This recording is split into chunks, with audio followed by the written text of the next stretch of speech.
This is Atomic Shinobi, and today I'm going to narrate what if Naruto was saved by Kakashi's sacrifice. If you enjoy this video, please like, share, and subscribe to this channel. Now wasting no more time, let's start the story. Naruto Uzumaki had never given death much thought.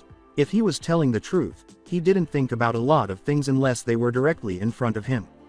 Yes, he had received numerous threats of death, but it was just one of those things. Similar to being beaten, but worse. I'll kill you if you graffiti my store once more. You're dead if you continue to skip class. It eventually passed through one ear and out the other. The academy had attempted to prepare them all for it, but why make plans for something you won't do? He was not about to die. When he did, how could he have known how he would react? As it happens, he became angry. With every coughing fit, Naruto's ribs twitched in his chest. They had been crushed to ruins. He spat, his saliva steaming and bubbling with blood as soon as it was out of his mouth. He could hardly see the sky through the haze after being pushed into the ground and buried in liquid fire. He had never been in more pain in his life. He was burning alive, and he was having trouble breathing. He was enraged beyond belief. When he was unable to find any traction, he crossed his fingers and created dozens of shadow clones, each as broken and bleeding as he was, until one at the top of the pile rolled feebly over the pit's edge and reached back down for him. He thrashed in the magma, howling in pain and outrage. Naruto could almost swear its eyes were red as it gnawed its teeth and pulled him up through the flames and extremely hot air. In the next moment, it vanished, and he stumbled to his feet. There were craters like the one he had just crawled out of, and what was left of the forest they had been trapped in was on fire. Even without the broken ribs, the smoke would have been unbearable, but with them, it was intolerable. Steel ground and chimed, and somewhere in the distance, lightning screamed and crackled, but everything seemed so far away. He growled. "Old man," he said. His voice was guttural due to the heat mangled his throat. Yoden no Roshi stopped 10 feet from his fallen teammates and turned to face him in shock. He flexed the fingers of his right hand, the one that had buried Naruto, and said, "Still. What are they feeding ya in Konoha, boy?" It continued to smoke. It wasn't until he choked on a knocked-out tooth that Naruto realized he had been struck like a comet at the bottom of the pit. Had he been knocked back in by the bastard? Angry at its cheek, he clawed his way back up without assistance. Even though he could see the blow coming this time, Roshi stomped him back into the pit as soon as he got the lip. His blood roared. Naruto jumped straight up, braced, and tanked the next blow, rolling across the char and dirt. He reached the crouch of a sprinter, digging his fingers and toes in. Although the pain persisted, strength also increased. The hormone adrenaline. He believed that if he won, he could take on the world and die. Roshi rolled his shoulder and remarked, "Gotta say, the longer this goes on, the more I like ya." Tensing up, Naruto threw himself sideways through the air, narrowly avoiding the next punch. He was still unable to use his eyes to track the bastard's speed, but he was able to respond. He was mobile. "Let's get wild. Now you're talking." The veteran shinobi was knocked back a step and had his stone chestplate wrenched when Naruto slammed into him at full speed. Ignoring the magma sloughing off his orange jacket, Roshi grabbed him by the back and heaved him over his head before slamming him back to the ground. Naruto defeated him at the knees after bouncing back stronger and more determined. It was devoid of grace. No method. Perhaps he ought to have attended class after all, but it was too late to care. Naruto scurried to take control as they hit the dirt, but he was still too slow.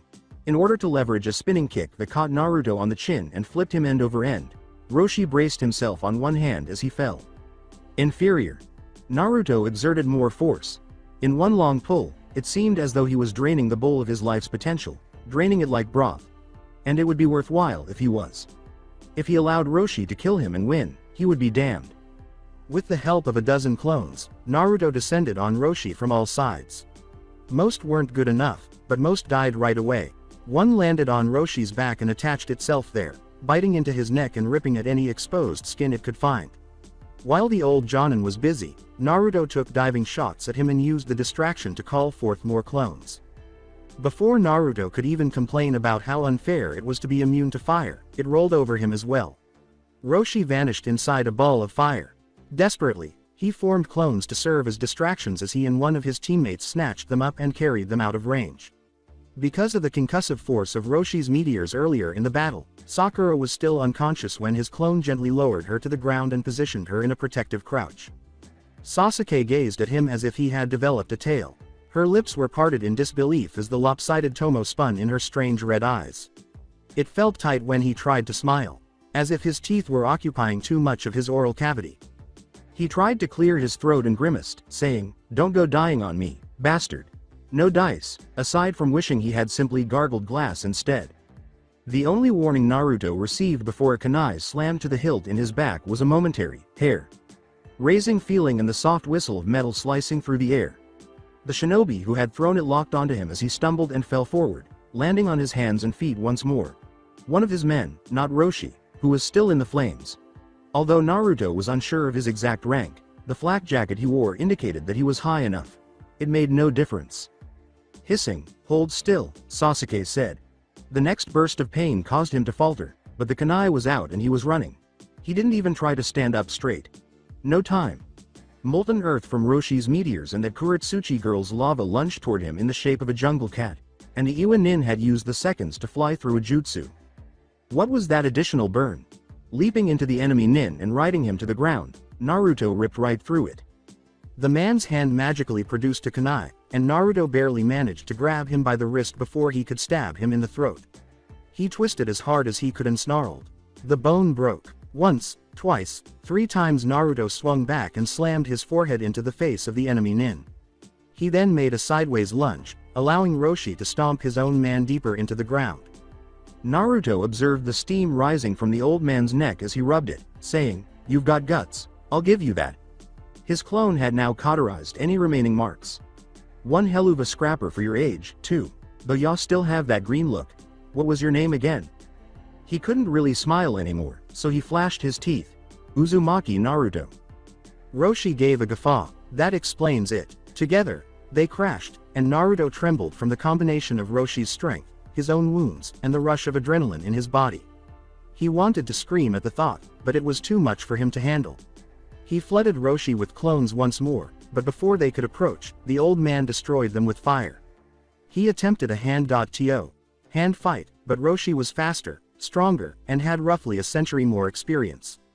He was driven into the ground by meteors as big as his waist, and each time he lurched upward, another hammered him back down.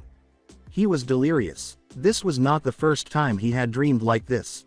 He was falling, starving, drowning, and finally, in his most agonized state, he jerked awake and fell out of bed. Was this what it was? It must have been. He wasn't yet at the top, if it was. Heat bubbled and blistered his skin. It hurt less than it should have. The shower of meteors stopped. Naruto lay there in shock for a long time. Then his heart lurched up into his throat, he heard screaming, and he had a slight feeling that he was being crushed by sand. He hurried out of the pit with the clones he had created by pouring chakra into them. The battlefield was being buffeted by a storm. Clouds and reaching tendrils of sand, which swept up escaping shinobi one limb at a time and pulped them, were the same storm they had been escaping for the previous 3 days. Naruto threw clones in all directions, but he was unable to see anything beyond the sand's encroachment. They were where? Noah. Naruto saw Sasuke at the center of the flower. Light bloom of fire, struggling to walk due to her wounds and Sakura's dead weight. Sand surged ahead of them. Using only the power of numbers, each clone he had called forth dashed into the sand. More clones ran through the dead space and chakra smoke left behind after clones were snared and crushed. "Boy!" yelled Roshi. Though he wasn't the target this time, Naruto tensed. The earth turned black as the ancient Iwa Nin trampled it. "What the good goddamn do ya think you're doing to my team?" It was the only opportunity he would have. Using all of his strength, Naruto tackled him into one of his own fucking craters, hitting his blind spot. The old man immediately retaliated, hitting Naruto with closed fists more forcefully than he had ever imagined possible. Naruto then howled in defiance and used his fingernails to tear furrows in the man's skin. Naruto spat sizzling blood in Roshi's face after he spit a wad of molten earth in his own. Roshi's skin became red hot, and each scratch instantly became cauterizing. "Two of a kind, aren't we?" After bouncing Naruto off, he kicked him, lifting him off the ground. He struggled to find direction as he flew, his senses going crazy in the smoke and sandstorm. He was caught by Kakashi. "Sensei." Relief felt lightheaded as he almost completed the task Roshi had begun. Then, recalling Sasuke and Sakura, he jerked in the man's arms. Kakashi knelt and slowly lowered him to the ground, as though he might break to pieces at any moment, saying, "They're here." Well, he felt pretty much the same way. Your clones kept them safe until I got here. You've done a great job, Naruto. Can you walk? Can do more than that, he muttered to himself. For some reason, talking was difficult. Determining that it was more comfortable than standing, he got up to his hands and feet and braced. A hand that would not budge landed on the back of his neck and said, "No." Naruto became agitated and began to strike it, but he stopped. From where had that originated? That's enough. You'll tear yourself apart if you keep going. Sasuke's voice said, "Just give it a rest, idiot." However, the words lacked their typical bite. She sounded almost worried. "They're coming," adamantly stated Naruto. He felt as though Roshi had kicked him in the middle of the forest, but he could see the sand approaching. Old man and the psycho. Can't take 'em both. Something told him that they wouldn't be fortunate enough to have the two cancel each other out, and that the old Iowa bastard would be in there somewhere. "I can't," concurred Kakashi, "but neither can you. Run." He didn't give it any thought. "No way." Naruto paused before saying, "Naruto, look at me." He really, truly didn't want to. However, he did. With his headband back up, Kakashi showed off a strange red eye that resembled Sasuke's but with more tomo. Naruto had never seen him so solemn in the weeks he had known him. He tightened his hold on Naruto's shoulders and leaned in, saying, "You can't always win. Sometimes circumstances are outside your control, sometimes you suffer losses. Like now, if we don't bend, we break. A shinobi endures, Naruto. We're in over our heads, we can't win. Your teammates won't make it without you. Do you understand?" Naruto squeezed his eyes tightly. "Do you understand?" "Yee." The sky was dropped on them by Roshi. Naruto scurried as anger and sorrow peaked in his chest as Kakashi flung him out of the explosion and quickly gathered up his teammates. Snarling, he dropped to his knees and struck Roshi as soon as he came out of the sandstorm, sending them both back into it. The elderly man was evolving. Even through the haze of pain, numbing adrenaline, Naruto's skin screamed at the heat of being near him. His dark eyes had turned a violent orange without pupils or irises, and two long fangs hung down from his top row of teeth. He delivered a single blow that flattened Naruto, but before he could land another blow, two hounds composed entirely of electricity dashed into the sandstorm and charged at him. "Enough, boy." Before Naruto could fully recover, they died with crackling yelps, and Roshi pulled out a chakra, shimmering fist. Roshi tore out his heart as Kakashi materialized between them in a shower of leaves. With one arm encircled by lightning, he stumbled forward a step and collapsed. Unable to make sense of it, Naruto stared, frozen. Kakashi's body gazed back at him, nearly lifeless and devoid of fear or accusations. Nevertheless, he seemed to be shouting louder than anything else. "Be patient." Ignoring Roshi's screams and thrashing in the sand, Sasuke's desperate inquiries as he threw her and Sakura over his shoulders, and the Tsuchikage's granddaughter's yelling commands, Naruto turned and fled. He gave it everything he had, and then he ran even harder. He vowed he would never lose again and left Kakashi behind. When her foolish teammate's miraculous strength abruptly ended, Uchiha Sasuke wasn't shocked. She felt his shoulders slump under their weight in the pauses between breaths, preparing herself for a fall that would almost certainly jar her fractured wrist. She was taken aback when Naruto kicked his front foot, caught himself, muttered a curse, and carried on. She figured it wasn't for lack of trying if his pace had slowed. "Naruto," she uttered, "you're going to kill yourself." No answer. "Hey, idiot." "Nothing." She squinted. Naruto flinched away from Hera. "Ow. Bastard." But she just made him twist his ear more. She waited for him to stop, then slid down and planted her feet on the forest floor, saying, "I'm getting down." She yanked on Naruto's ear for balance, causing her legs to give way and him to yell in agony. Her limbs were turned to jelly from the previous 3 days and the hours she had just spent slung over his shoulder like a bag of rice. She held off on letting go until she was certain they would hold. Naruto shifted Sakura off his other shoulder and leaned her against a tree, complaining, "What was that for?" She could see the tremors in his arms despite his best efforts to muscle through it. Her words, "You're killing yourself," were repeated. "I'm fine." She pointed out that he didn't sit down, most likely concerned that if he did, he wouldn't be able to get back up. The memory of the burning heart in Roshi's fist made her stomach turn. "But we're dead for sure if they catch up to us again." "You heard Sensei." He faltered. Frowning, Naruto continued, "He said it's on me to get us back home." She questioned him, "And where is home?" and cursed the blank shock of his response. She ought to have been aware. Why would he have been any different if she had lost her sense of direction during the altercation? You've just been running this whole time, haven't you? We could be in snow right now and you'd have no idea. I would. There'd be snow. Her words, well, it's raining, were abrupt. So where are we? He was obviously clueless. She retrieved a pack of smelling salts from the supply kit at her thigh and hurled them at Naruto. Wake her up. We can't afford the dead weight. While he made himself useful by holding it under a drooping leaf to catch the runoff, she went about filling a canteen. Rain was a multifaceted boon, relieving their thirst, healing the burns they had all received, and, hopefully, erasing their trail. She assumed that Naruto's heedless flight might have helped them in some other way as well. If they didn't know their own path, the enemy couldn't predict it either. Ah, wah, Sasuke. As Sakura staggered to her feet, she practically threw Naruto aside. In her mind, Sasuke reenacted her final moments of consciousness, in which he had been eliminated in the battle while rescuing her from one of Roshi's meteors. Despite being knocked out, she had likely suffered the least amount of damage out of the three. It's annoying. Are you okay? What happened? Everything moved so fast. I remember the forest caught fire and I lost track of the client, but I could see Kakashi Sensei fighting the Tsuchikage's granddaughter and Kakashi is dead. Naruto glared at her and she returned the glare, saying, "What the hell, Sasuke?" There was no time for them to mince words. Kakashi. Sensei Issa. Waves of shock, denial, and despair swept over her. And Naruto, that's not true, is it?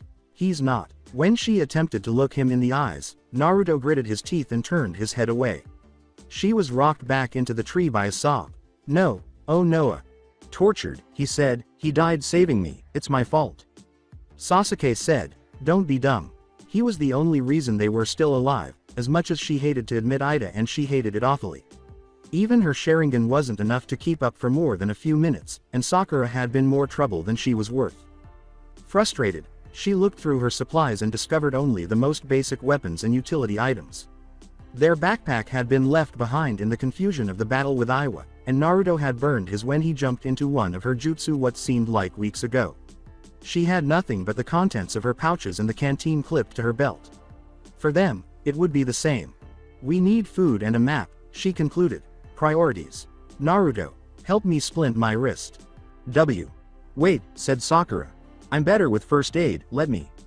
She found a useful branch and had Naruto hold it motionless while she carved it into a smooth brace. It's fine. See if you can figure out where we are. Despite his messy bandage wrapping, it held up fairly well. Her thoughts were, you lost your headband. I did? He asked, startled, prodding the hair that was typically supported by the metal and cloth. Sasuke gave an eye roll. She untied hers and folded it into her utility pouch, saying, until we reach Fire Country, we're better off without them.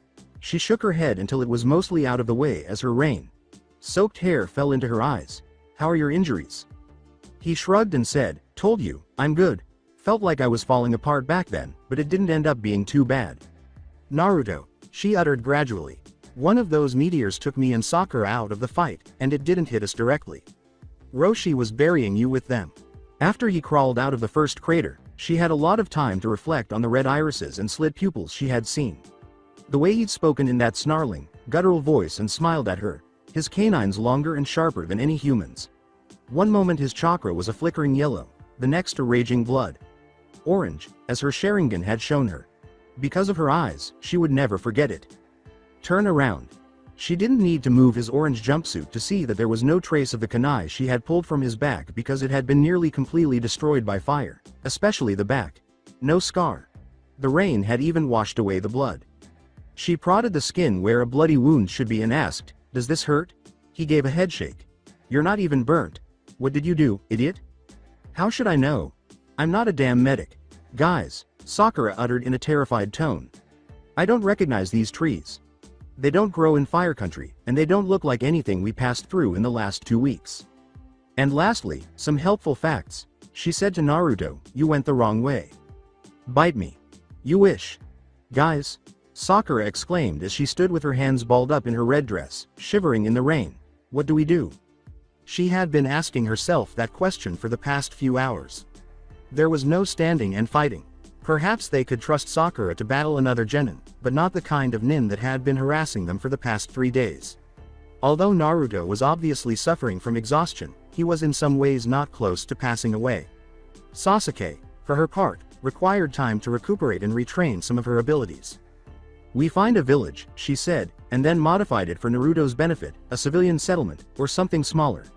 "We'll need a map or directions from someone who knows the area, and then we can make a break for the nearest Fire Country outpost."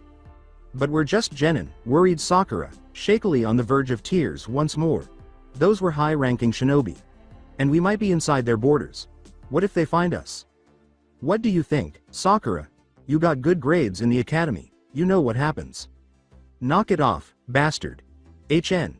She tested her leg muscles by bringing the heel of one foot up to her ass, then the other. "Enough. We'll be fine. For now let's find a place to sleep. Sakura can take first watch." In the end, they made their home in a low-ground depression under the overhanging roots of a tree that had been damaged by a storm. Even with fallen branches and other debris, they managed to hide as best they could, but their enclosure was still too cold and damp for comfort. Envious of Naruto's effortless transition into a dead rest, Sasuke slept only after rolling on damp leaves and dirt for several minutes. When Naruto finally shook her awake, she jolted in a cold sweat, even though her dreams were meaningless. He offered her his canteen after giving her a strange look. On her parched throat, the cool, fresh water tasted sweet. Peering through the openings in the leaves and branches, she joined him at the entrance to their foxhole. In the way that only a very early morning could be, it was completely dark. Whispering, "Your third watch," Naruto said. She hummed. Aside from a throbbing wrist, she felt as though she was getting better. She was able to verify that no chakra was being used anywhere in her field of vision after a quick touch of chakra to her eyes brought the world into sharper focus. Minutes went by. "Go back to sleep," she said, giving him a sidelong glance. He gave a grunt. "You need it. You can count on a fool to point out the obvious. We're in a bad spot, aren't we?" Sasuke pondered why she was unable to predict which way the leaves would fall as she watched the rain hit them. She had too much to learn about her ancestry, too much she didn't know. "We're in it deep. What's the plan?" "I already told you. Find a settlement." With his chin in his hand and an elbow resting on one knee, he leaned forward and said, "Grab a map, run home." "Yeah, I got that. What about when they find us?" "We don't get found." Growling. "Don't screw with me," he said. "They found us once. What do we do when they find us again?" "We fight. What else? We can't lose again." "We won't," she assured both herself and him. "Why are you only worrying about this now? Don't tell me it just sank in." "Course not. But Sakura was getting pretty freaked out before, didn't want to make it worse." "Sheltering her won't do her any favors," he said. "I know," with annoyance. "Doesn't stop me from wanting to protect her. She's a girl, you know." Sasuke frowned. "I'm a girl, too." In the shadows, he smiled at her, her Sharingan perfectly capturing the detail. "Nah, you're a bastard." She laughed. "But seriously, we're gonna have to kick a lot of ass." "I don't need you to tell me that. So what's up your sleeve?" Sasuke's splinted wrist made the motions painful and awkward as she slowly formed hand seals. She created the last seal and her jutsu came to life as each seal overlapped sequentially, burning like fire in her eyes. With the faint sound of chirping birds filling their shelter, Naruto inhaled deeply as lightning danced over her left arm. Sasuke grimaced at the muscle spasms it left behind as it dispelled a few moments later. It required effort. "Her jutsu, once Kakashi's," she said. "The Sharingan gives me enhanced perceptions and the ability to copy anything I see." "Anything," with a triumphant accent. She looked directly into Naruto's eyes, her eyes a ferocious blue in the darkness. "Every jutsu they used to break us, they're mine now. I'll recreate them, I'll master them, and if I were Suna find us again?" She asked. "I will crush them." Day and night, rain fell, sometimes heavily, and other times it was like oil sizzling in a pan. They were never truly dry. Naruto had a gut feeling that they would still be wet even if they had brought rain gear in their tents. It only ever paused long enough for them to be concerned about the mud tracks they were making before roaring back down. Sasuke was more irate than ever. Sakura had been ill for the past 3 days, and Naruto retched in unimaginable ways. "Boss," muttered a clone. Like raindrops, control slipped from his fingers, and he slid back down the tree he had been climbing. "Oh no. What you got?" His clones were aware that they should not go back in person unless they had discovered something valuable. It was food this time. In order to prevent the tail from dragging on the ground, his clone had a snake that was longer than they were wrapped proudly around its neck and looped multiple times.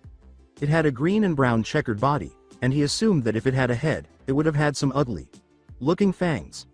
Thinking about it now, he recalled. When he attempted to thrash free, a cable of muscle wound itself around his chest, constricting, tightening, and a sharp pain that sank into his neck and held up. With astonishment, Naruto questioned, "That guy got killed by a snake? What a dumbass." His impersonator laughed. The snake was heavier than it appeared, and Naruto realized right away that skinning it would be nearly as unpleasant as eating it. "Okay, hand it over." He began to walk to their present shelter after slinging it over his shoulder like a rope. "Bring me something good next time, will ya?" He retorted. "Yeah, let me just swing by Ichiraku and grab a couple pork specials," inserting its thumb between its middle and index fingers. Ungrateful son of a Pop. Dispelling his shadow clones was his favorite thing he had learned to do with them in the past few days. His senses were assaulted by vague memories until he focused on them, at which point the pain in his temples slightly worsened. He recalled practicing the tree walking that Kakashi had begun teaching them before all hell broke loose, moving through the forest while staying close to the trees to avoid leaving any footprints. He eventually located the snake that had killed a clone from a previous batch, used a kunai to nail it to a tree, and chopped off the head as a precaution. Even though he hadn't done anything, it was still there in his mind. In the time between escaping Suna and being apprehended by Iwa, Kakashi had given him the key to the shadow clone jutsu. The majority of clones were constructed using elemental frames, but shadow clones were unique because they were made entirely of chakra. Make them stand out from the rest. It did, though he was still unsure of how or why. If he concentrated on remembering, memories were carried by that pure chakra connection. It was unpleasant, and the more the clones lived and changed from him, the more his head ached to remember. However, it enabled him to do things that his teammates were unable to. Since they were not concerned with getting lost or being discovered, his clones hunted for food and indications of civilization, and they ventured farther from camp than either of his teammates could. A clone would stop hunting food and explore until its chakra ran out if it became lost. If a clone was discovered, it fled wildly in all directions until it was apprehended and eliminated. Although it wasn't ideal, the system was still preferable to nothing. It was the best he could do at the moment. As he ducked inside their most recent hiding place, a shelf in the rock of a cliff face meticulously covered with leaves and hanging vines, another clone waved. It squinted at him through the darkness and yawned. "Hey, boss, you taking over?" Pop, relieved that Sakura's cold hadn't gotten worse, Naruto combed through the memories. Sasuke had just gone to sleep after practicing her own unique jutsu for a few hours. Silently, he took a seat and drew a kunai. It was his first time skinning a snake. It was likely to take some time. Naruto was itching to move as the rain fell. His body begged him to run, shout, and fight, and he felt like he was bursting at the seams with energy. The memories of his clones only intensified the urges and made everything worse. Naruto Uzumaki didn't hide, he didn't mutter, he definitely did not eat raw snake flesh. He desired to go wild. But he remained silent. He waited for the girls to wake up while continuing to scrape scales blindly in the dark. Because a good teammate did all those things, even though Uzumaki Naruto might not. After a while, Naruto was struck with a fresh set of memories that made him dizzy. Squinting, he swallowed his mouthful of snake. Found one. Sasuke's strange red eyes turned to him and asked, "Found what?" "A village." "Think so," he said, having trouble recalling. He was aware that his clones could travel as far away from him as they wanted, but the farther they went, the more difficult it was to recall what they had done. Before it discovered anything worth reporting back on, this one had already covered some ground. "A village. The least of which is, what's left of one." "Ruins?" inquired Sakura. "Yeah," she pressed. "Did you recognize anything about them?" He was beginning to regret skipping all those geography and history classes. "The memories are, too fuzzy. Sorry, Sakura." A chuckle in the shadows. "Your head's too fuzzy, idiot." "Say it to my face. Your head's too fuzzy, idiot." Sakura let out a moan. "Just describe it." As he chewed his snake meat strip, he gave it careful thought. Speaking about it nearly cemented the memories in his mind and made them easier to visualize. "So my clone was moving down the river we've been following, right? It ended up leading him to this place, and it was big. Not Konoha big, but bigger than that village in hot water where we dropped off the client. And it was all wrecked." "Any signs of life? Tracks or campfires?" Sasuke inquired. "Can't remember." "Then send another clone," Sakura uttered in frustration. The faint, almost odorless smell of chakra smoke filled the rock shelf as he created a clone with instructions to hang back. I get less back from my clones when they're far away. I'll need to get closer. Even though his head hurt from lack of sleep and clone feedback, and his legs were stiff, Konoha refused to visit them, muscled through it. He was stopped at the entrance by blood-red eyes that stared at him, asking, "What do you think you're doing? We go together." They tested their chakra control on the slippery branches as they followed the route his clone had taken through the treetops. Sakura found traction so easily that she might as well have had glue on her sandals. Naruto had not yet mastered the tree-walking exercise, despite using the clone trick. Even though Sasuke was better at hiding it, he found comfort in the fact that she was making mistakes just as frequently as he was. They arrived in an hour, but it seemed like days. Every second was tense, and the background noise of the forest became menacing. Naruto was plagued by memories of clones that were discovered and hunted down by enemy nin at every turn. The nature of the force pursuing them was still unknown to them. Naruto didn't want to know in part. But they reached the village. The situation was worse than he had recalled. Sakura squatted in the cradle of a tree's branches and whispered, "It looks like it was flattened." He would have chosen a more forceful term. All of the buildings were blown off their foundations and reduced to rubble, leaving not a single one standing. Inside the perimeter of the village, the ground was completely covered by glass, metal, stone, and broken wood, making it impossible for him to see. The village stretched for miles around the river, which was the only obvious route in. Sasuke eyed the sloping distance between their forest and the village and slipped forward on her branch, saying, "This didn't happen recently. Unless he truly heaved it, it would be too far to cross with a kunai. I don't see anyone. Let's go." Sakura muttered, "Wait," with urgency. "What if we're not the only ones watching from the tree line?" "I got it." Naruto created 3 clones, who immediately raced toward the village across the valley. Holding their breath, they all awaited their demise. The first clone to succeed jumped up onto a concrete block and celebrated by waving his arms. Suppressing a whoop, Naruto gestured them on. Crawling and hopping over the wreckage, they vanished into the village. After saying, "Good enough," Sasuke pushed away from their tree. Naruto trailed closely behind her, and before he knew it, they were scrambling over what might have been ramen shops, hospitals, or apartment buildings. Sakura was dipping a foot experimentally into the river in the corner of his eye. Holding her foot above the rushing water, she pulled it out and then lowered it once more. It sank inch by inch after pressing flat against the water's surface. After doing this several times, she went outside and began to walk down the river as if it were a road. He created clones. Many clones. His clones rushed down to the river, removing their ragged jackets and trousers as they went, saying, "All of you in the water. We're gonna know how to do that by the end of the day." In a matter of seconds, one of them threw itself headfirst into a stack of shattered glass after applying too much chakra in an attempt to imitate Sakura. He said, "Shut up, Sasuke," right away. She merely grinned. It felt weird to creep through the dead village. Even though Naruto had not exactly grown up in a world of luxury and substance, he had never witnessed anything more dreadful than a few buildings that had been abandoned or demolished following a foreclosure. His skin crawled at the enormity of the devastation. Naruto was fairly certain that whatever had occurred hadn't happened that long ago, but Sasuke had stated that it hadn't happened recently. There wasn't enough vegetation to cover the debris. Naruto had never even heard of weather that was severe enough to cause this kind of comprehensive, all-encompassing damage, and time wasn't the cause. He was unable to locate any intact glass frames or identifiable furniture. Not to mention a hint as to where they are. He wondered what they had encountered and briefly forgot what they were fleeing from. He came to a complete stop when clone feedback struck him like a brick. It was a moment before he believed it.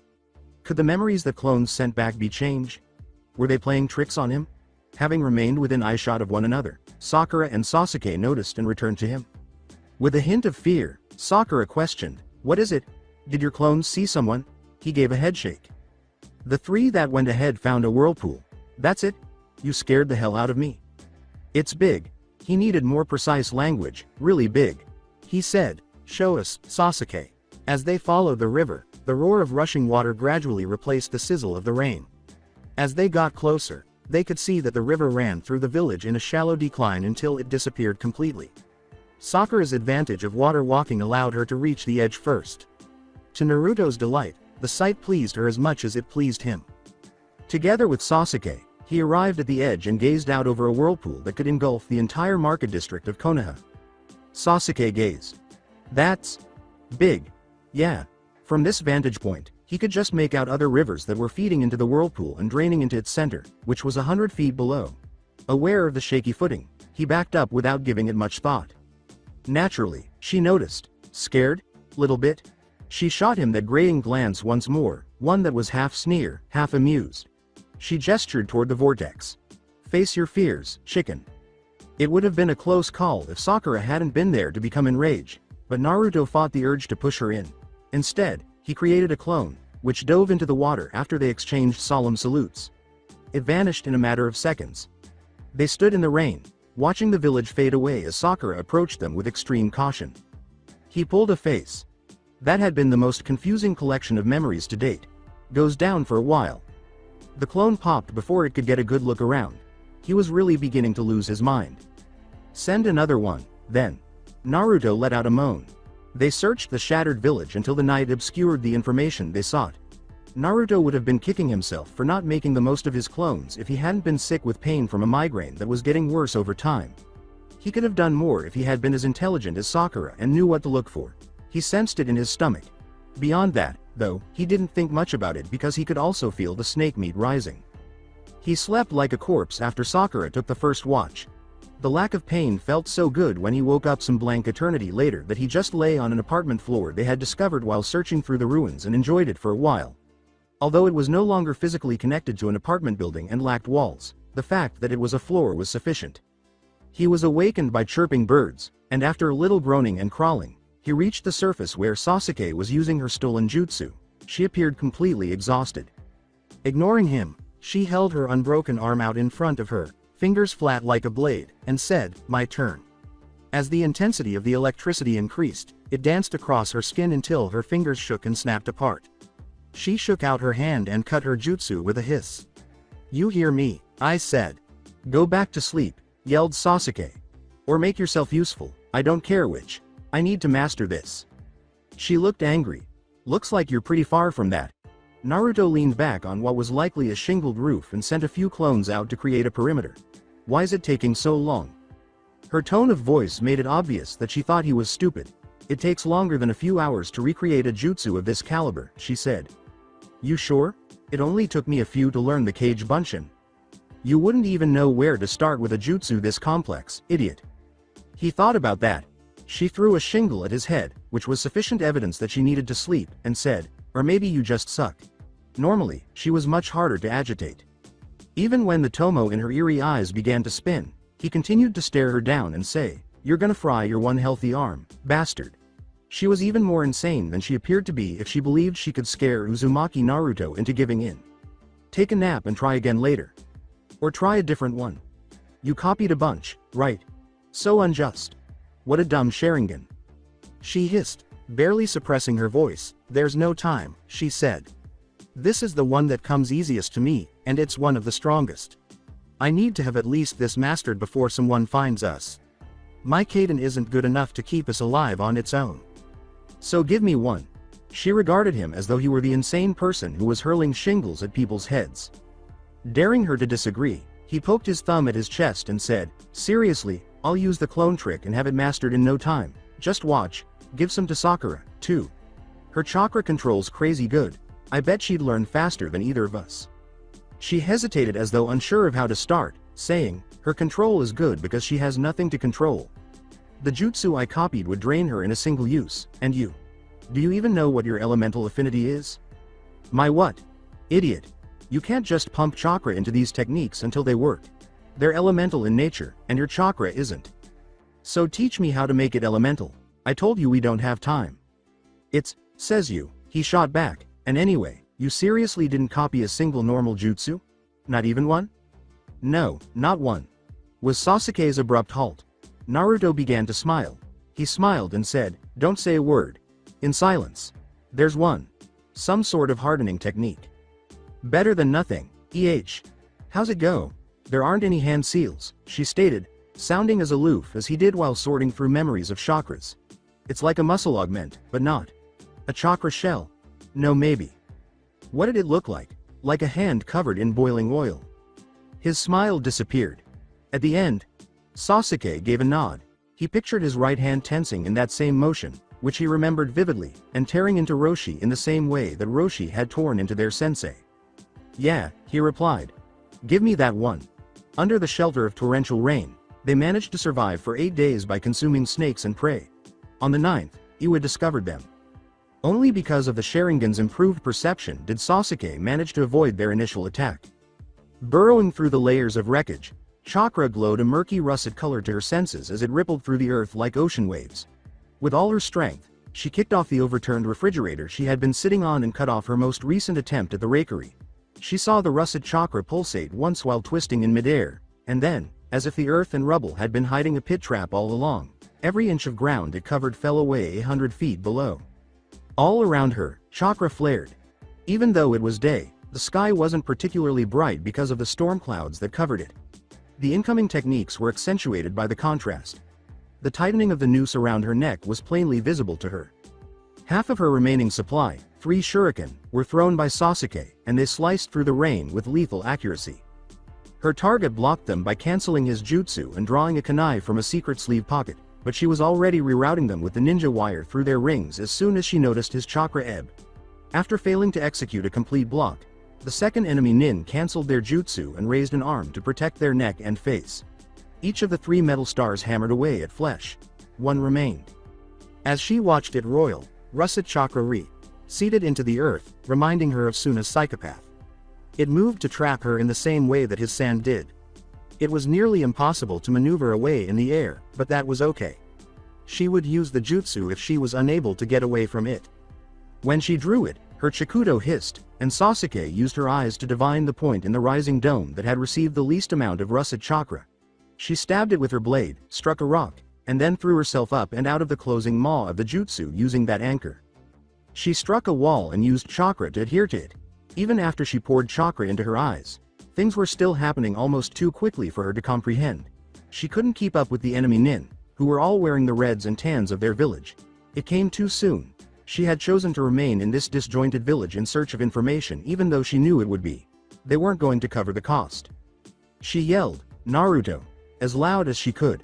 Her Sharingan buried his fist in her stomach as the shinobi she had fainted out of his jutsu materialized inside her guard in a sudden burst of speed that was difficult to follow. Shunshin. Over his shoulder, she vomited undigested meat and bile and gagged. The enemy shinobi planted his feet and turned, slamming her through the remnants of a hardwood floor in an apartment with the same fist. The air was split by a war cry, and Naruto's clones, each of which was a network of brightly shining yellow chakra, fell from the sky like stars. Was the shinobi towering over her Ajanan? As half a dozen clones surrounded him, some brandishing kunai and others clumsily mimicking Roshi's stone hand technique, he fell back, the world spinning too much to tell. Chakra was applied incorrectly and with poor control. There's a reason why dead last. But preserving her nonetheless. Using her Chikudo as support, Sasuke stood up on unsteady legs and spat out the sick taste. Even though she was still a little queasy from the blow and would undoubtedly get a terrible bruise in the days that followed, she had won the battle. His jutsu was on her. She was faster than him. The body flicker only needed a single hand seal and tiger, and she immediately threw aside the dim recollections of her family, telling her that it could be reduced to even less with practice.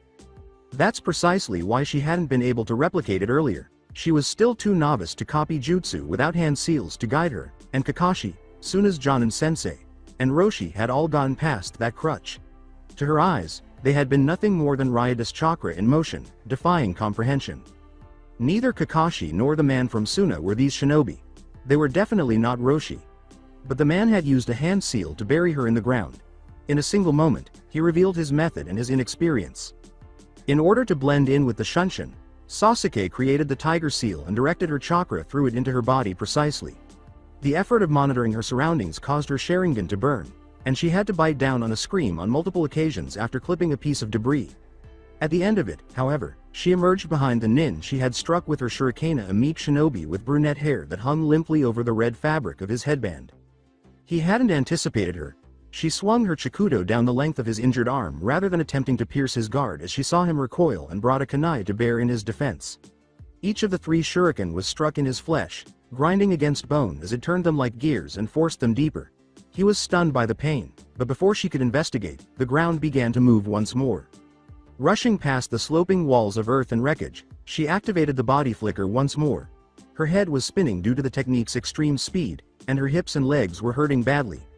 Now, however, she was unable to slow down.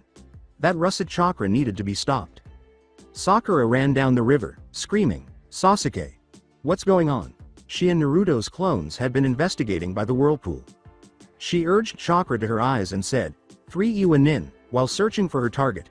Burning yellow chakra and ragged orange tracksuits were everywhere in the ruin, but they were being extinguished as fast as the fool could make them. With Kaden, the shinobi that had struck her was destroying large portions of them. Steam and smoke from the chakras mixed as the flames destroyed clones and eventually perished in the rain. She got an idea from it. Through the mud, she could see that russet chakra consuming clones that had not yet been burned to ashes and crushing them under the ground. She started to make hand seals after shifting her chikudo in her hand. "Sakura," she uttered as the girl eventually reached her side. Despite being healthy, they were panting and terrified.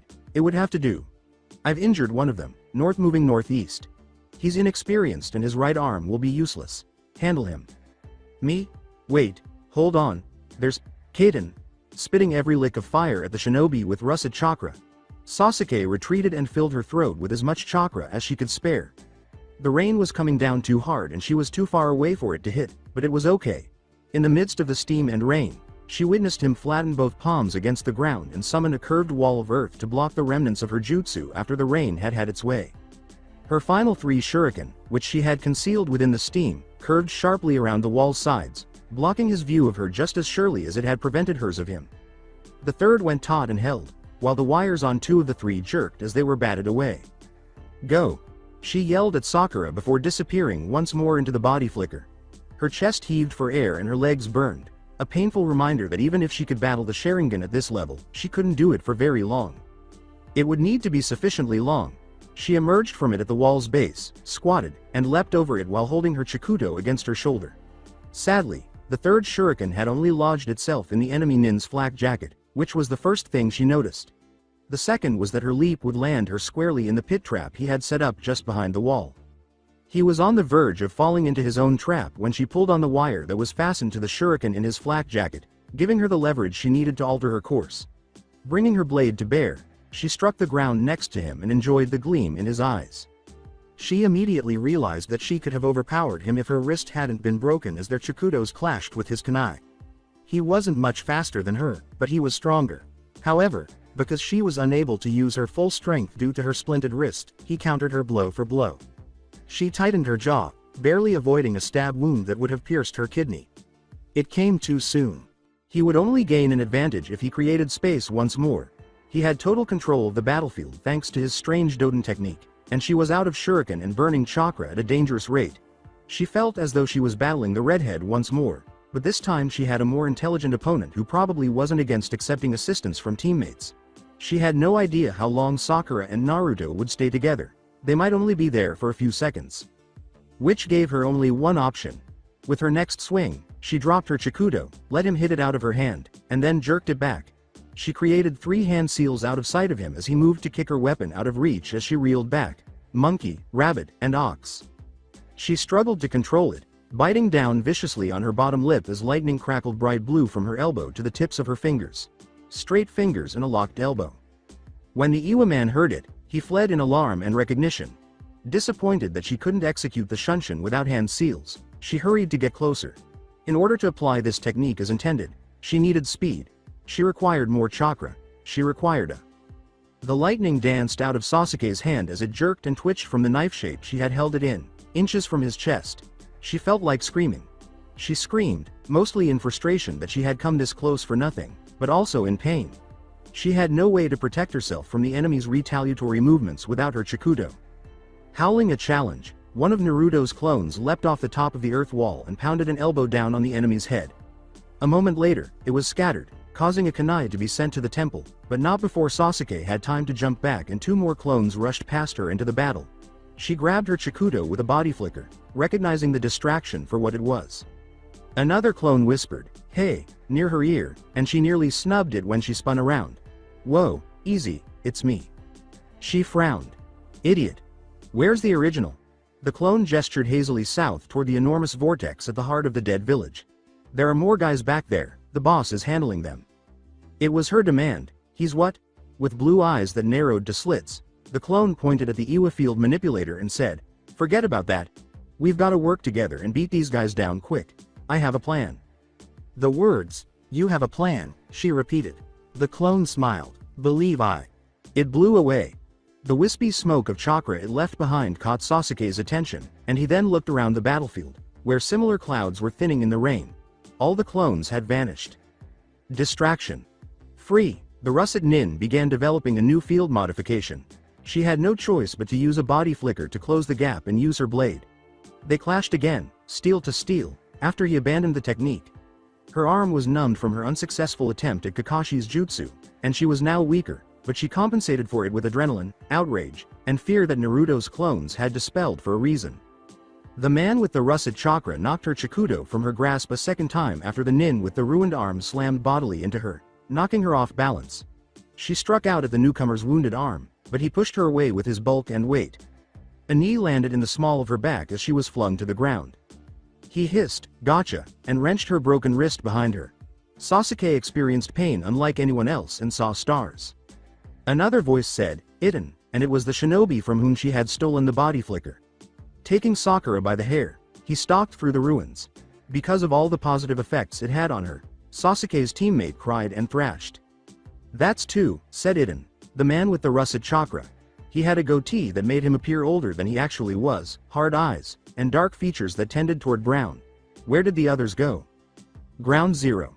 The other man threw Sakura forward at Itten's signal, and a dome of earth saturated with chakra rose up around her. There was no time for her to scream.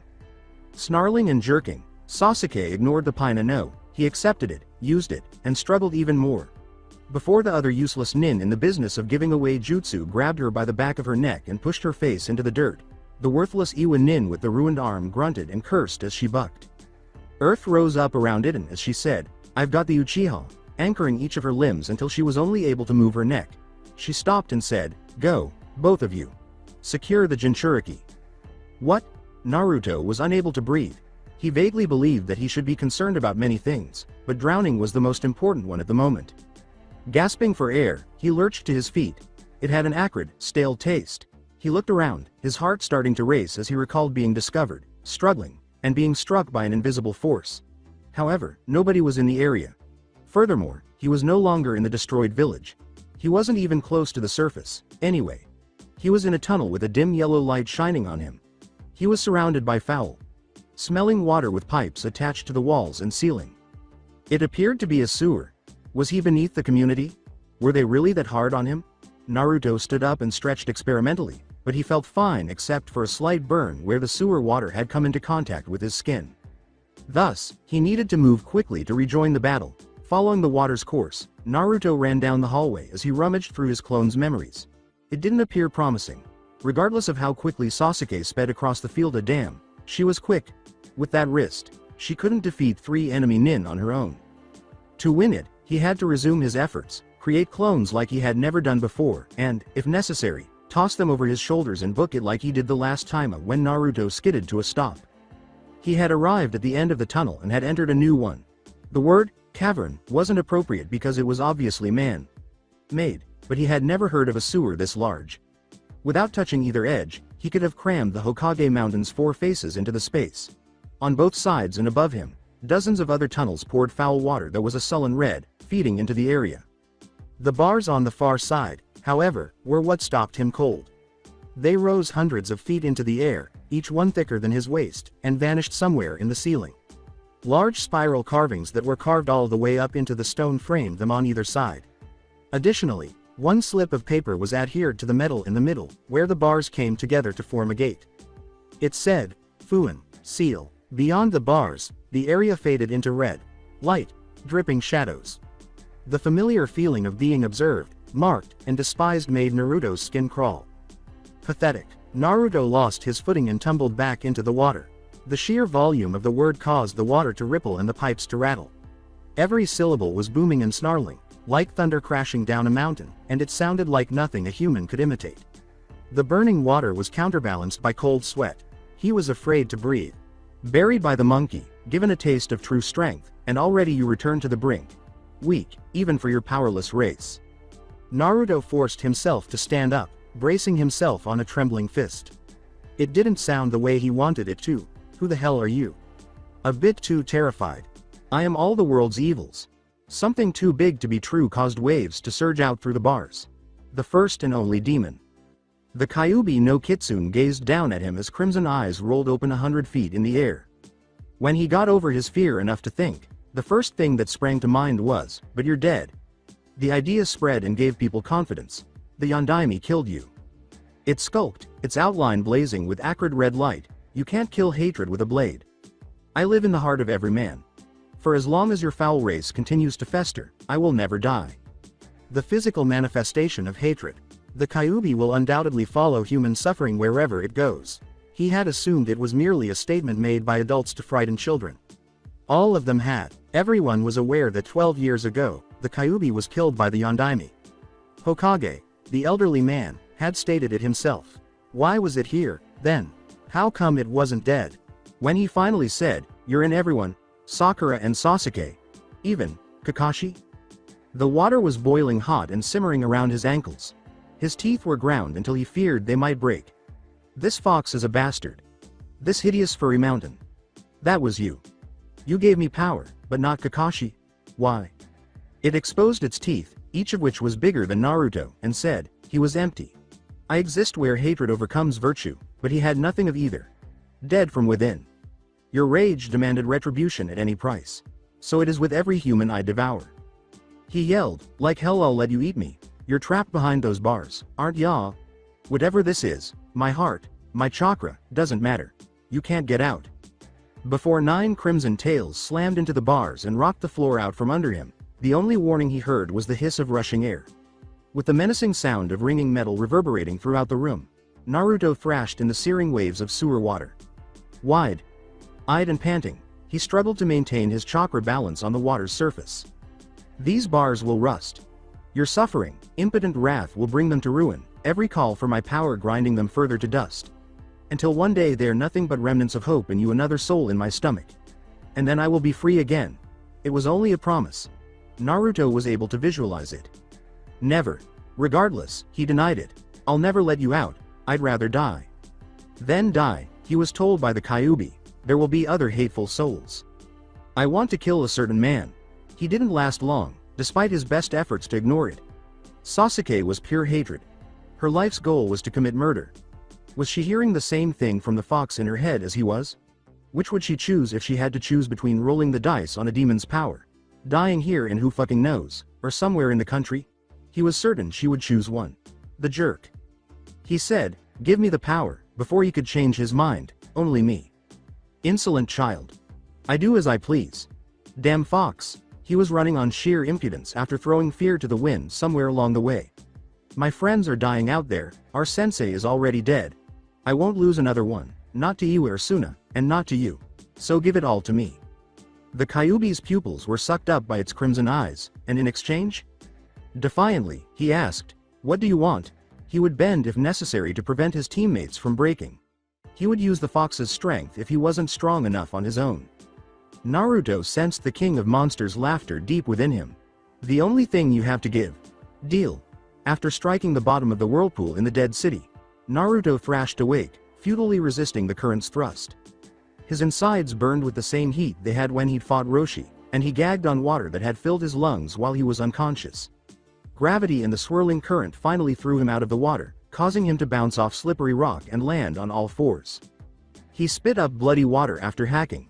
He felt prepared to fight as he cleared the last of it from his throat, despite the sight setting off primal alarms in his mind. Instead of pain, adrenaline burned through his body.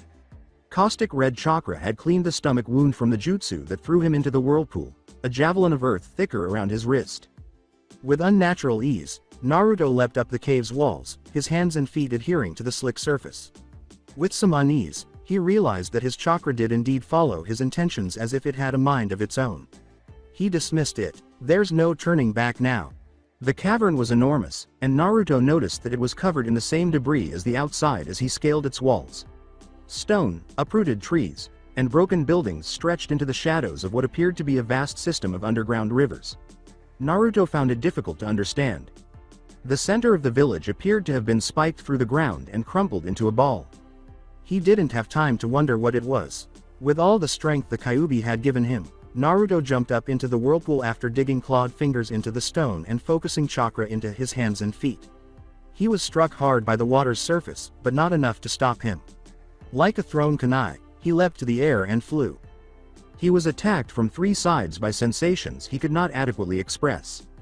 He found memories and reached for a frame of reference for the repulsive emotions. A mother with wrinkles around her eyes dragging her daughter away, an elderly shopkeeper chasing him out the door with a broom, and Sasuke's expression as he yelled that he would defeat her in their next fight. While reeling, Naruto's chakra kept him in the air as he spun through the air and landed on the water's surface. What on earth was this? Clarity. His mind rumbled with the Kyuubi's voice. Observe people for who they really are. He discovered that the 3 Iwa nin who had ambushed him and Sakura were the causes of the unsightly feelings. They appeared unsurprised by his presence. Indeed, it appeared that they had been anticipating his triumphant return. To avoid another stone javelin, Naruto threw himself sideways across the water's surface and sprinted to land. He focused on the woman who was throwing projectiles. She stood out from her teammates thanks to her beige flak jacket and long black ponytail. As he drew another javelin and buried her arm to the elbow in the ground, she completed a string of hand seals. He was hit by terrible feelings on both sides, and he slammed to a halt while observing the other 2 nin fly through the area where he would have been if they had been armed. In an effort to get around them, he leapt across the wreckage on every floor and ran sideways to avoid the next javelin. A man with a scar on his left cheek drilled through a stone wall that would have been him, and he threw himself flat against the ground as one of the sources of the nauseating feeling quickly traveled the distance between them. Naruto tackled him through stone and rode him to the ground, striking him with the same force that he had used on Roshi. All that saved the Iwa nin was that he rolled and folded his arms across his neck and face. Before he realized what he was doing, horror wrestling control from the rage-filled haze of the Kyuubi's chakra, Naruto used 3 swipes of his clawed fingers to rip the skin of his forearms. Just as another nauseating sensation was about to hit him, he leapt off and made room. The 3rd shinobi's jutsu was a wave of mud that prevented Naruto from seeing the wounded Iwa nin, so he scurried back. He sensed the kunoichi moving in circles, looking for a position from which to launch another missile. Naruto's hands were covered in intricately brushed ink, and the 3rd shinobi, who was completely seething to his senses, rushed to engage him. You will be bound by them. As hell. As his mind raced for an answer, Naruto ran, pushing his muscles to the limit. As long as he was here, Sakura and Sasuke would have to deal with their 3 nin every second. In the time it took him to reposition himself, he improvised a plan, and when he had it solidified, he turned and plunged through a shattered window, slamming into the blind side of the kunoichi. She could only manage a choked shout before he buried her beneath a heap of clones and formed a cross, giving him a clear view of his changed appearance for the first time. Clawed toes and fingers, protruding canines, skin that instantly converted raindrops into steam, and the Kyuubi's own eyes. He had a monstrous appearance. He was a monster. The way Naruto screamed was completely inappropriate. However, it accomplished its goal. Demon clones attacked him from all sides as the kunoichi's teammates gathered around him.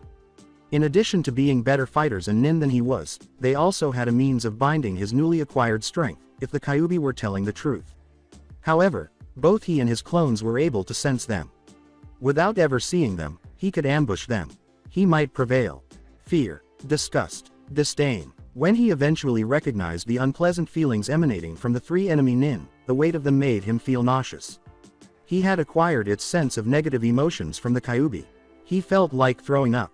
It was his greatest weapon.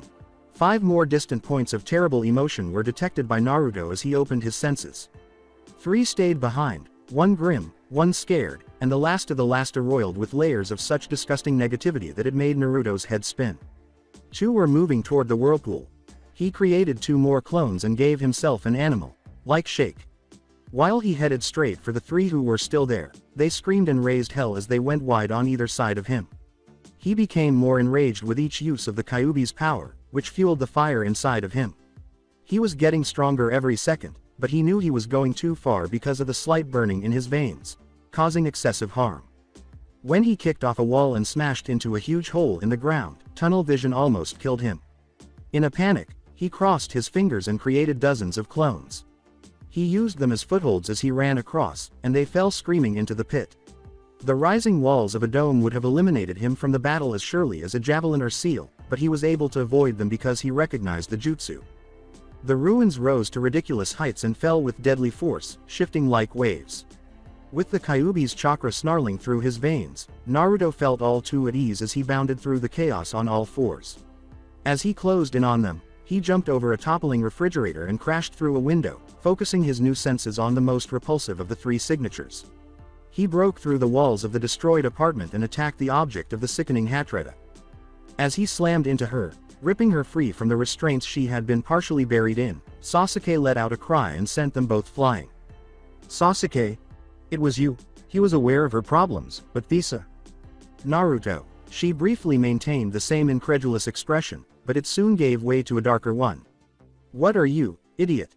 A monster. Tell y'all later. We need to get out." She didn't push him, but Sasuke didn't appear to be happy. "The field manipulator is close by. Sakura is." When she gave him a look and waved a clawed hand, he grimaced and said, "I know. I feel him. Later. Follow my lead." He created more clones, and they fled into the shifting debris while howling. In a matter of seconds, he recalled the deaths of 6 people who had fallen into pits that, at the signal of their creator, opened and closed like mouths. However, others continued to move, causing trouble and attracting attention. On his way over, he had drawn off 2 Iwa Nin, and he could feel them doubling back. They would need to move quickly.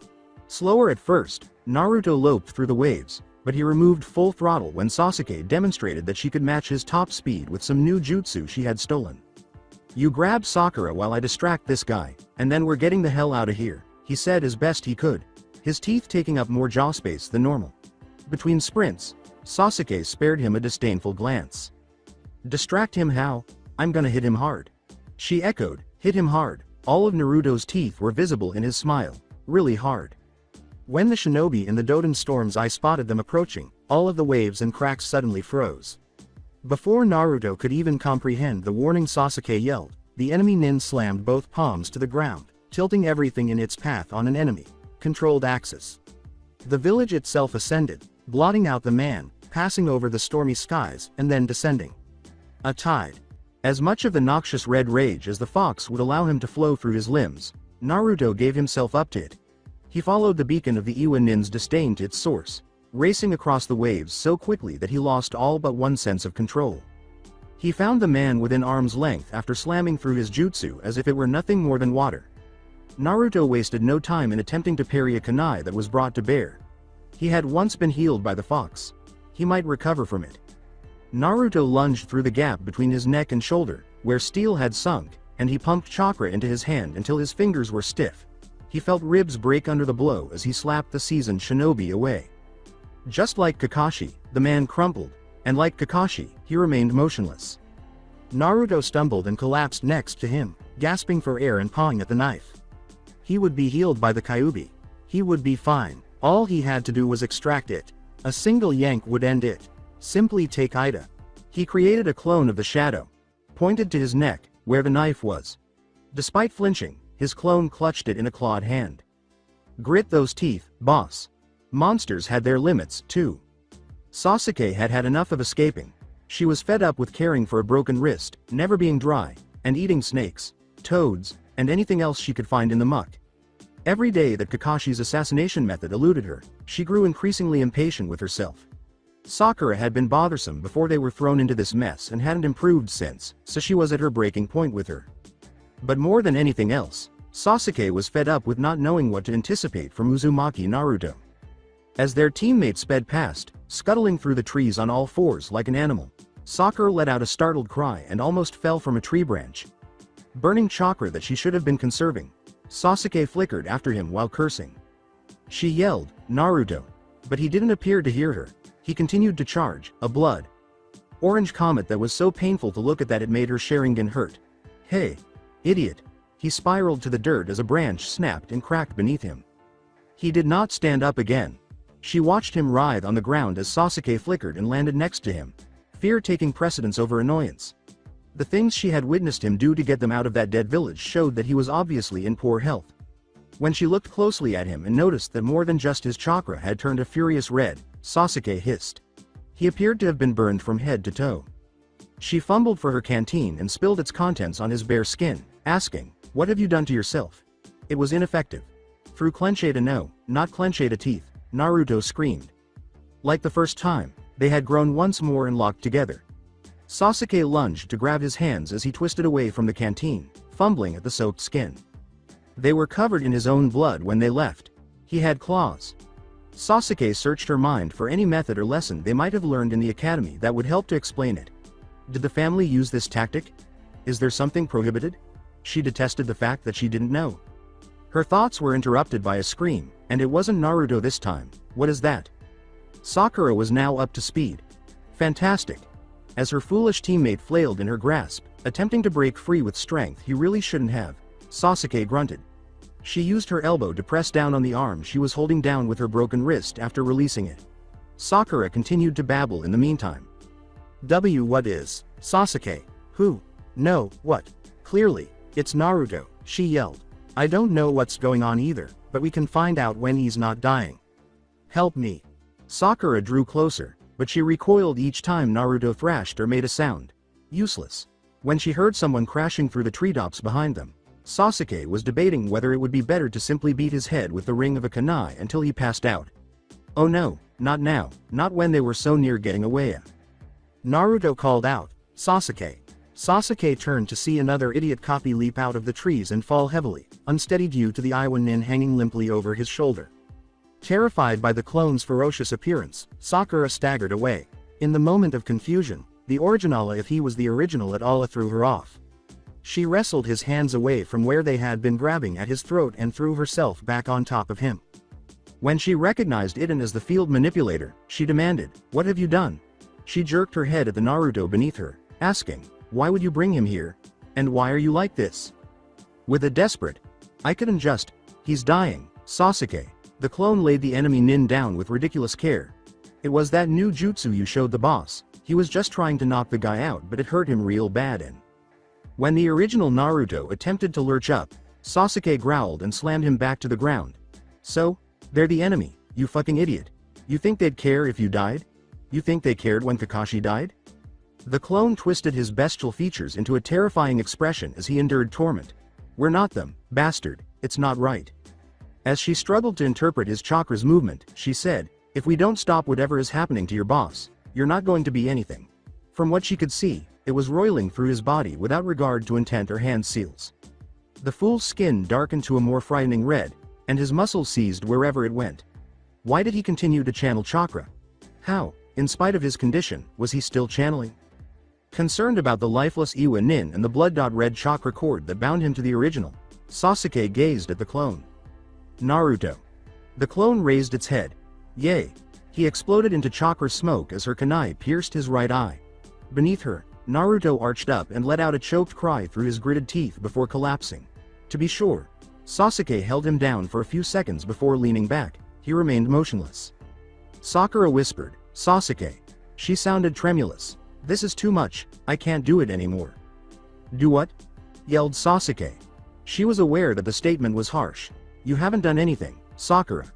Sasuke was simply exhausted, but she didn't feel satisfied seeing her teammates' eyes well up with tears. Sakura cried, We're just genin, and collapsed against a tree as everything she had been suppressing finally broke free. She sagged onto her butt and scratched wildly at her scalp, saying, I know what they told us in the academy. I knew there'd be a risk, but this isn't fair. We're supposed to have Kakashi. And Iwa is supposed to respect the Hokage's word, they agreed. This wasn't even our mission. I know it isn't fair. Giving up won't change that. Sakura inquired, What if it did? They could have killed us back there, but they didn't. What if they've been following us for another reason? Sakura looked at Naruto and said, Don't be stupid, Sakura. It wasn't getting better, but it wasn't getting any better either. But the gouges. I'm serious. We know we're not anywhere near Fire Country, so what if they just want us detained? Or, it could be a preemptive move, taking us into their custody before Hokage Sama finds out what happened to S. Sensei and tries to find us. Maybe it's better if we surrender. They could offer us back as hostages. Look at me, said Sasuke. Sakura did, and seeing her made her feel ill. Ragged pink hair covered in grime, cheeks stained with tears, and more tears welling up in tired green eyes. That was it, some bruises, some mud. For what reason was she at the end of her rope? You see these eyes, she needed them in their current state. even though they had begun to hurt during the fight and had only gotten worse since. The Sharingan is my clan's greatest strength. It's the greatest bloodline technique there has ever been, and I am the only one left to bear it. Or will soon be. Countries have started wars over bloodlines half as famous as mine. Do you honestly believe Iwa would just give me back? Her response was more tears and silence. Sasuke let out a sigh. Give me your first aid supplies. As Sakura addressed the most severe of Naruto's self-inflicted injuries, she did nothing to assist. As she struggled to move his dead weight and the bandages, the sharp throb of her wrist became more apparent as the last of her adrenaline was leaving her body. It was shot, whatever healing it had been doing. It could have been even worse. Things weren't looking good, especially since the idiot could apparently bleed again. Sakura said, "They were right, weren't they?" in a voice so quiet it might have been the wind. "HN. About Naruto. Your parents told you, too, didn't they?" I mean, before they," Sasuke asked impatiently, "died." "No, they didn't. Why would they?" Sakura had a startled expression. "Nothing. They didn't tell you anything." "Sakura." The girl shifted her eyes away and recoiled at the tone of her voice. "My parents told me to stay away from him when I first started at the academy," she recalled. Again, softly, as if they were not the only two conscious beings present. "They said he was no good. Dangerous. It wasn't just them, either. Have you ever seen him walk down the street?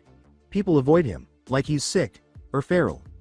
Sasuke said, "He saved us," detesting the way the words tasted. "Whatever he is, he's the reason we're still alive. Why should I care what other people think of him?" With a finger jerk, Sakura exclaimed, "Look at him. Look at that and tell me it's the same idiot we left Konoha with. Tell me that isn't exactly what my parents warned me about 5 years ago. Tell me he's not some kind of monster." Sasuke. Pained blue eyes gazed back at her as Sasuke looked. "Talk to me." Sasuke had never been an elegant girl, but it wasn't the graceful break that the silence had been pleading for. She had never been patient with word games or coddling, even if the situation hadn't been what it was. She had lost that aspect of herself along with the other Uchiha members. They had escaped the destroyed village and their assailants from Iwa hours earlier. Rain, insects, and nocturnal bird calls filled the night. The two of them were alone, a few trees and vines separating them from Sakura and their prisoner. Just far enough to make it seem like the other person wasn't there, but close enough to react. Iden was miraculously still alive after Naruto broke every rib in his sternum, and Sakura had taken on the responsibility of tending to him. Compared to their teammate, she had felt more at ease caring for an adversary. After he closed his eyes and acted as though he was sleeping through Sakura calling him a monster, Sasuke had already waited too long. Not anymore, she sought clarification. "You promised me answers, dead last. What happened to never going back on your word?" It had always been easy to provoke him. That had not been altered by the hideous red chakra. She watched him tense up, then he pushed himself up onto his elbow and gave her a scowl. In the darkness, his eyes were violet. He said, "I keep my promises, bastard," in a perilous tone. Leaning back on her hands, Sasuke snorted. As completely soaked through as they were, the ground was supple and pliable. She said, "Then talk to me, again." He winced. "What do you want to know?" "Everything." What was this, in his opinion? They were no longer members of the academy. They were not protected by a Junin. They had no money for secrets. She looked him in the eyes, her red to his violet, and sneered, "I'm not Sakura. I don't care what the village thinks of you, or what you look like when you use that power. I care about surviving. So stop avoiding the question, idiot. What are you?" Naruto sat opposite her after a long, tense silence, close enough that if either leaned in a few inches, their noses could touch. "I'm a monster." She gave an eye roll. "I'm serious," he said in a harsh whisper. Sasuke thought he was a monster, or rather, she thought he did. However, he was unaware of the definition of a true monster. The real thing was far superior to even the little psychopath that Roshi and Suna had. Unwilling to argue the point, she said, "Explain it to me." Then, he could spend as much time as he wanted moping about himself. Sasuke almost said something like, "I'm not strong," but refrained. A gut instinct, a vague feeling, told her that he was only one snide comment away from locking up entirely. Not like Kakashi. Sensei, not like them. "I'm not some prodigy or genius, like you and Sakura. When it really counted I couldn't do anything. It made me so mad." From a central point in his stomach, blood-red chakra slowly poured outward in whisper. Thin tendrils that spread throughout his body like blood in water. Sasuke remained silent. He asked abruptly, "What do you know about the Kyuubi?" She lost her thoughts. "Jinchuriki," she whispered, "what are you saying?" as she looked horrifiedly at the alien chakra coursing through his body. He said, I didn't know much, it's what I get for skipping class all the time, I guess," with a tone that belied the flowery words. "Didn't seem significant, you know? Everyone claimed that the Yondaime killed it. They lied." He smiled sardonically, flashing canines that were just long and sharp enough to be seen. "Turns out." She dared to say, "So that chakra," as she saw it slowly darken his Isa not quite red, but certainly not blue. "Do you recall that cheesy speech we heard from Iruka Sensei during our field trip to Hokage Mountain?" He asked, and she did. If she remembered correctly, it was one of the few occasions when the deceased had truly arrived at class on time. The one about the Yondaime's sacrifice? The Kyuubi will undoubtedly follow wherever human suffering goes. The Yondaime gave his life to shield us from the repercussions of our own brutality, etc. I do. That part was true. His fake laughter vanished, and he appeared terrified and haunted. "Sasuke, I should have died out there. I felt like that old man had killed me 100 times. But I was too angry to pass away. I couldn't because of something inside of me." Naruto waited, silently pleading with her to speak, but she refused, requiring to hear it directly from his lips. Sasuke remained silent. With defeat, he muttered, "It was the Kyuubi. I had power back then, and I still have power now. I witnessed it. It may have been killed by the Yondaime, but it is still alive. I learned everything from it. The damn fox can simply return no matter how many times we kill it. We all have it inside of us. Finding the right monster with nothing to lose is all that is required." So the transformation, the healing, the chakra. All of it. It was as simple as that. The Kyuubi were responsible for everything she had witnessed him do, from a one-note failure to a monster capable of competing with the elite. And it was present in every one of them? And you received its chakra from it. For nothing? Naruto instantly leaned back from her, his lips lifting in a snarl, as she asked slowly. She yanked him in close, her heart pounding. "Don't even think about it, bastard." Sasuke snatched the frayed collar of his tracksuit. "Reply to me. What did you give it?" she hissed. "Have you done anything?" "You mean you don't?" he asked, looking at her in confusion. "Don't what? Don't know what you did to convince a demon to give you its power, out of all the humans in existence?" Sasuke shook him, unable to believe what she was hearing. "I'm not sure how you could be even more foolish than I already believed." "I made it a deal," he said, pulling on her hand, but she wouldn't let go. "What's the matter? I let it live through me, not controlling me in any way, and it gives me chakra when I need it." Seeing the expression on her face, he hastily added, "Just watching." "And that's it?" she asked doubtfully, and he shook his head and winced. Their hands dropped into his lap as Sasuke slowly released her hold. "We made a bet. Somehow, it's locked up inside me, but the more I use its chakra, the weaker the bars get. I'll get so strong before the bars break that I won't ever need to use their power again, I wager. It remains dead as long as I live if I win. Doesn't interfere with other people. If I lose." Sasuke hesitated, then she put her fingers around his and squeezed as his hand tightened around hers. "It takes my body and forces me to watch if I lose, forever." The white noise of the forest was deafening, and Sasuke just stared at him, speechless, and he stared back at her, grimly resigned. She wondered, seemingly out of her own head, how violently their world had changed in such a short period of time, a feeling she had experienced in the days after the massacre, that it had only been 2 months since they had graduated from the academy, weeks since they had been walking dogs and pulling weeds, and now he had sold his soul. Why? All she could say was that. Because Kakashi Sensei trusted me to get us home and died for us to do so. Because I have you guys now, and I've never had anything to lose. Since that was all I could do. She fought a dozen impulses while biting her lip. "I'm going to kill my brother," she opened up in the damp and the dark. "Why?" he repeated, unsurprised but intensely attentive. Sasuke concentrated on his breathing rather than the words or the memories. "To me, Itachi was everything. My hero, my best friend, and my role model. When no one else would, he made time for me because he was considerate and kind. Chunin was 11, Genin was 7, and the Anbu captain was 13. He killed our entire family when I was 8 years old, and I was forced to watch. In my opinion." The sun rose in the palm of his hand. She swallowed back bile. "I still don't know why he did it, or why he spared me. But the why doesn't matter. He took everything from me, so I'm going to take everything from him. Whatever it takes, I will kill him. I will bring my family peace. Sasuke. So don't think this is all up to you, she adamantly stated. We both have monsters to face. We both have dreams. If we work together, we can survive this. We have to. She retaliated with equal vigor as his fingers bled white around hers. With icy satisfaction, she watched the demon's chakra wane and disappear from his body. We do, declared Naruto, defiantly, but how? You said you can sense people when you're using its chakra? He leaned in conspiratorially and said, negative emotions, yeah. I can feel everything the Kyuubi feels, all the worst of people. You're the nastiest of them all. She was certain of that. Then I have a plan. But it's only going to work if you trust me, no questions asked. He leaned in and said, it goes both ways. Can you trust me? She leaned in to put her forehead against his. She said, with a faint chuckle, if I must. He laughed. Bastard. She grinned. Idiot. That was where it all began. That's it for today. I hope you guys enjoyed this great story. See you in the next one.